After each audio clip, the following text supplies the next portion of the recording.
Selamat datang kembali di pembahasan kita. Hari ini kita punya bahan yang menarik banget nih dari Harvard Business Review. Fokusnya soal kecerdasan emosional. Gimana sih caranya biar kita lebih fokus, lebih tangguh, ya lebih lincah lah secara emosi, ngadepin dunia yang makin ruwet ini. Sumbernya ini banyak bahas soal mindfulness atau kesadaran penuh ya kalau di kita. Terus ada juga soal ketahanan, resilience, sama kelincahan emosional, emotional agility. Nah, misi kita hari ini simpel aja. Nyari tips praktis yang bisa langsung Anda pakai. Oke, siap ya? Yuk kita bedah.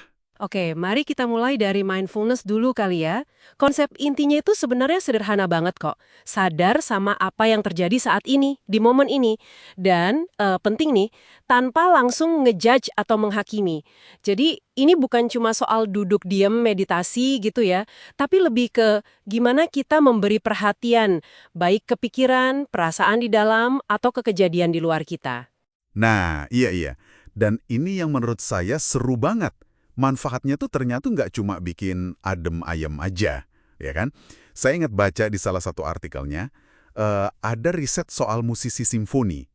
Ternyata waktu mereka mainnya lebih mindful, itu performanya beneran naik loh. Bukan cuma nggak bosen, tapi kayak lebih dapat mainnya.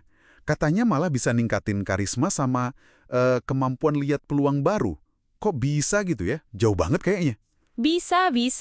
Karena gini, waktu kita mindful, kita tuh nggak kejebak sama pikiran otomatis atau kebiasaan. Kita lebih hadir sepenuhnya. Soal peluang tadi, itu nyambung ke inovasi. Ada studi lain lagi nih. Peserta diminta cari fungsi baru buat produk yang gagal. Nah, kelompok yang disuruh lebih mindful, ternyata idenya lebih liar, lebih kreatif gitu. Menarik kan? Kayaknya mindfulness bantu kita ngelihat dari sudut pandang beda aja. Oke. Jadi mindfulness itu kayak fondasi kesadarannya ya? Tadi kan disebut juga soal resilience atau ketahanan. Nah, itu bedanya apa? Terus gimana kita bangunnya? Nah, resilience. Kalau resilience atau ketahanan itu lebih ke kemampuan kita buat bangkit lagi kalau abis kena masalah. Buat adaptasi lah kalau ada tekanan atau perubahan gede. Jadi bukan berarti kita jadi kebal, nggak pernah stres gitu ya, bukan. Tapi lebih ke seberapa cepat dan efektif kita bisa pulih lagi. Dan mindfulness tadi, itu bisa jadi dasarnya. Kalau kita lebih sadar sama kondisi kita bisa ngerespons tekanan lebih oke, nggak cuma reaktif aja gitu. Oh, jadi nyambung ya. Saya jadi ingat studi yang terkenal itu, John Kabat-Zinn kan ya? Yang neliti karyawan startup biotek yang stresnya gila-gilaan itu. Itu contoh bangun resilience pakai mindfulness kan? Tepat sekali, itu contoh bagus banget. Di studi itu karyawan yang ikut program mindfulness rutin selama 8 minggu kalau nggak salah, itu kelihatan ada perubahan di aktivitas otak loh, beneran secara fisik. Jadi ada pergeseran ke pola aktivitas otak yang diasosiasikan sama respon stres yang lebih kalem, kemampuan ngelola emosi negatifnya juga jadi lebih baik. Jadi ya, latihan mindfulness yang konsisten itu secara biologis bisa ngebangun ketahanan kita. Ini bukan soal sugesti aja, tapi ada perubahan nyata. Wah, keren ya. Beneran bisa ngubah hardware-nya juga ternyata. Oke, jadi mindfulness bantu sadar.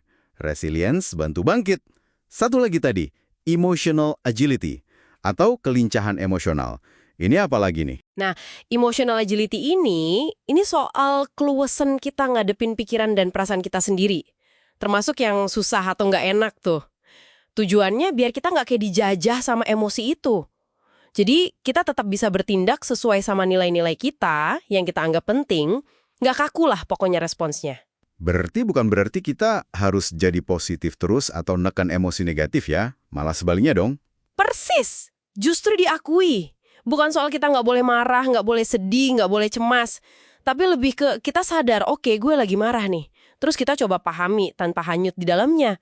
Baru deh kita pilih tindakan yang paling pas, yang konstruktif gitu. Misalnya nih, daripada langsung nyemprot orang pas lagi kesel, kita sadar dulu, oke, kesel. Terus mikir, gimana ya cara nyampein ini biar efektif tapi nggak nyakitin. Nah, mindfulness lagi-lagi bantu di situ. Ngasih jeda antara rasa kesel sama respons kita. Oke. Jadi kalau dirangkai ini ya, mindfulness itu latihannya, resilience itu hasilnya pas kena badai, terus emotional agility itu cara kita menarik sama emosi sehari-hari biar tetap on track sama tujuan kita. Gitu ya kira-kira. Bisa dibilang begitu, iya, saling terkait dan saling memperkuat. Terus, gimana nih terapinnya sehari-hari? Kan nggak mungkin kita meditasi melulu di kantor atau di jalan. Justru prakteknya di momen-momen kecil itu, contoh paling gampang, lagi meeting penting. Tiba-tiba sadar pikiran udah ngelantur kemana-mana. Nah, itu momen mindfulness. Sadari aja, oh lagi ngelamun. Tarik nafas, lepasin pikiran tadi, balik lagi fokus ke meeting. Atau pas ngerasa kewalahan sama kerjaan, muncul pikiran, wah nggak bakal kelar nih. Nah, pakai emotional agility, tanya ke diri sendiri, pikiran ini beneran bantu nggak sih? Oke, langkah paling kecil apa yang bisa gue lakuin sekarang? Satu aja. Dan resilience itu kayak otot mental yang kebangun dari latihan-latihan kecil kayak gini terus-terusan. Konsisten. Oke, jadi jelas ya. Buat Anda yang lagi dengerin, mindfulness, resilience, emotional agility, ini bukan konsep dewa yang susah dicapai. Ini tuh kayak toolkit mental yang praktis banget buat bantu kita lebih fokus, lebih tahan banting, dan lebih bijak lah ngambil keputusan di tengah hiruk-pikuk ini. Intinya, melatih kesadaran dan pilihan kita dari waktu ke waktu. Iya, dan ini mungkin bisa jadi bahan renungan juga ya buat kita semua. Kalau kita benar-benar latih kesadaran dari momen ke momen ini, bukan cuma buat ngilangin stres aja ya, tapi benar-benar perhatiin cara kita ngerespons hal-hal kecil sehari-hari. Cara kita balas email, cara kita dengerin orang ngomong, cara kita nentuin prioritas. Mungkin nggak sih justru akumulasi dari respons-respons yang lebih sadar ini pelan-pelan malah ngebentuk arah hidup atau makna yang kita cari itu. Jadi bukan nemuin makna di luar sana, tapi kita bangun sendiri lewat pilihan-pilihan kecil yang sadar itu. Sesuatu buat Anda pikirkan mungkin ya.